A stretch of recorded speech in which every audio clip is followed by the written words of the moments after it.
పశ్చిమ గోదావరి జిల్లా తణుకు నియోజకవర్గంలో గోదావరి జలాలను అందించడానికి చర్యలు చేపడుతున్న ఎమ్మెల్యే ఆర్మిల్లి రాధాకృష్ణ పశ్చిమ గోదావరి జిల్లా తణుకు మండలం దుబ్బలో ఈ పథకానికి సంబంధించి భూమి పూజ చేశారు. నియోజకవర్గంలో 48 గ్రామాలకు జలాలు అందించడానికి 54 కోట్ల వ్యయంతో ప్రాజెక్టు నిర్మాణానికి చర్యలు చేపట్టామన్నారు. ఇందుకోసం 154 కిలోమీటర్ల మేర పైప్ లైన్ నిర్మాణం చేపడతామన్నారు. కూటమి ప్రభుత్వం ఏర్పడిన తర్వాత 17 నెలల్లో 1750 కోట్లతో సంక్షేమాన్ని అభివృద్ధి చేశామని తణుకు ఎమ్మెల్యే ఆర్మిల్లి రాధాకృష్ణ తెలిపారు.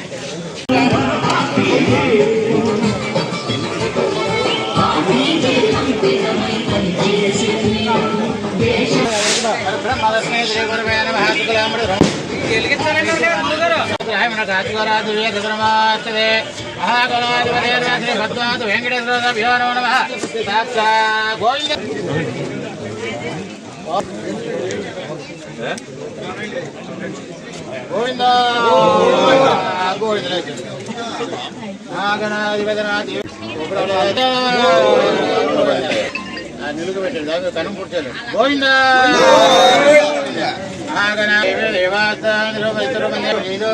అయ్యో ఓం కేశవాయ ఓం నారాయణ ఓం మాధవాయ గోవిందా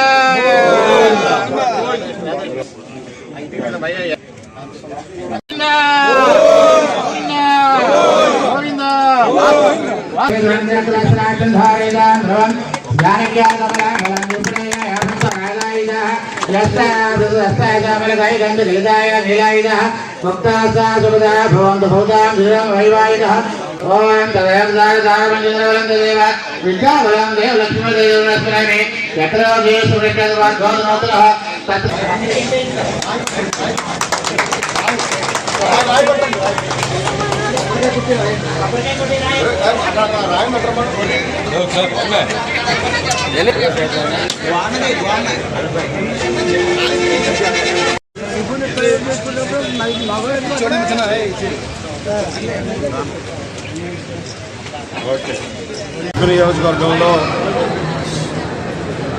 ధవళేశ్వరం నుంచి గోదావరి జలాలని తీసుకొచ్చి ఇంటింటికి శుద్ధి చేసినటువంటి మంచినీరు అందించేటటువంటి కార్యక్రమానికి శంకుస్థాపన చేయడం జరిగింది. దీనికి సంబంధించి నియోజకవర్గంలో ఉన్నటువంటి 3 మండలాల్లో 48 గ్రామాలకు పూర్తి స్థాయిలో ఇంటింటికి నీరు అందించే విధంగా 54 కోట్ల రూపాయలతో ఈ పథకాన్ని నిర్మించడం జరుగుతుంది. దీని ద్వారా ఓవర్ హెడ్ ట్యాంక్స్, అదేవిధంగా 154 కిలోమీటర్ల పైప్ లైన్లు, అలాగే 2 క్లస్టర్స్ ద్వారా ప్రతి గ్రామానికి 3 మండలాలకి కూడా పైప్ లైన్లు నిర్మించుకోవడంతో ఇంటింటికి నీరు అందించే విధంగా కూడా చేయడం జరుగుతుంది. ఆ విధంగా ఈ కార్యక్రమాన్ని కూడా ఈరోజు ప్రారంభించాం. అలాగే ఇక్కడ దువ్వ గ్రామంలో మండల ప్రజా పరిషత్ పాఠశాల నెంబర్ 3ని 43 లక్షల రూపాయలతో నిర్మాణం చేసి దాన్ని కూడా ప్రారంభించుకోవడం జరిగింది. అదేవిధంగా ముఖ్యంగా ఈ గ్రామాన్ని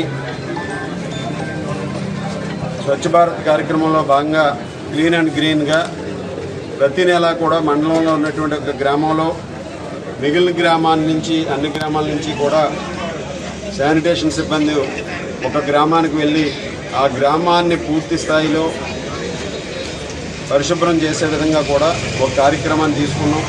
దానిలో భాగంగా ఈరోజు దువ్వ గ్రామంలో దాదాపు 50 మంది శానిటేషన్ వర్కర్స్తో ఈ గ్రామంలో ఉన్నటువంటి అన్ని వార్డుల్లో కూడా ఈ క్లీన్ అండ్ గ్రీన్ కార్యక్రమాన్ని నిర్వహిస్తూ ఇక్కడ ఉన్నటువంటి చెత్తని అదేవిధంగా మిగిలిన వాటిని అన్నింటినీ కూడా క్లీన్ చేయడం జరుగుతుంది.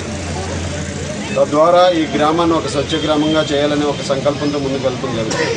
అదేవిధంగా 17 నెలల తెలుగుదేశం కూటమి, జనసేన, బీజేపీ కూటమి పరిపాలనలో ఈ నియోజకవర్గంలో దాదాపు 1650 కోట్ల రూపాయలతో అభివృద్ధిని, సంక్షేమాన్ని కూడా చేయడం జరిగింది. ఈరోజు ప్రతి ఒక్కరికి కూడా ఏదైతే సూపర్ 6 హామీలు ఇచ్చామో ఆ హామీల్లో 90% హామీలను అమలు చేసినటువంటి ఘనత కూటమి ప్రభుత్వానికి దక్కుతుంది. విధంగా ప్రతిదీ కూడా ఈ కార్యక్రమాలు చేయడంతో పాటుగా అభివృద్ధి కార్యక్రమాలకి పెద్ద ఎత్తున R&B రోడ్లు కానీ, పంచాయతీరాజ్ రోడ్లు కానీ నిధులు తీసుకొచ్చి వాటిని కూడా త్వరలోనే కూడా కొన్ని పనులు కూడా ప్రారంభించుకోబోతున్నాం. ముఖ్యంగా పాఠశాలల అభివృద్ధికి ఐటీ శాఖ మంత్రులు, విద్యాశాఖ మంత్రులు నారా లోకేష్ గారు నాయకత్వంలో అనేక సంస్కరణలు తీసుకొచ్చి ఈరోజు గ్రామీణ ప్రాంతాల్లో మోడల్ స్కూల్స్ని ప్రారంభించి ఈరోజు ప్రతి క్లాస్కి ఒక టీచర్ ఉండే విధంగా కూడా ఈరోజు అనేక సంస్కరణలు తీసుకొచ్చి, అలాగే స్కూల్ డ్రెస్సుల్లో కానీ, మధ్యాహ్న భోజన పథకంలో కానీ ఈరోజు అనేక సంస్కరణల ద్వారా విద్యా వ్యవస్థను పటిష్టం చేసే విధంగా దేశంలోనే ఆంధ్రప్రదేశ్ విద్యా వ్యవస్థని నెంబర్ 1 రాష్ట్రంగా తీర్చిదిద్దే విధంగా లోకేష్ గారు కృషి చేస్తున్నారు. ఈ నియోజకవర్గంలో ప్రతి ఒక్కరికి కూడా అన్ని అభివృద్ధి, సంక్షేమ కార్యక్రమాలు అందే విధంగా కూడా ముందుకు వెళ్తాం. రాబోయే కాలంలో మరింత అభివృద్ధి చేసి ఈ నియోజకవర్గాన్ని పూర్తి స్థాయిలో సమగ్రమైనటువంటి అభివృద్ధిని చేస్తామని సందర్భంగా తెలియజేస్తున్నాం.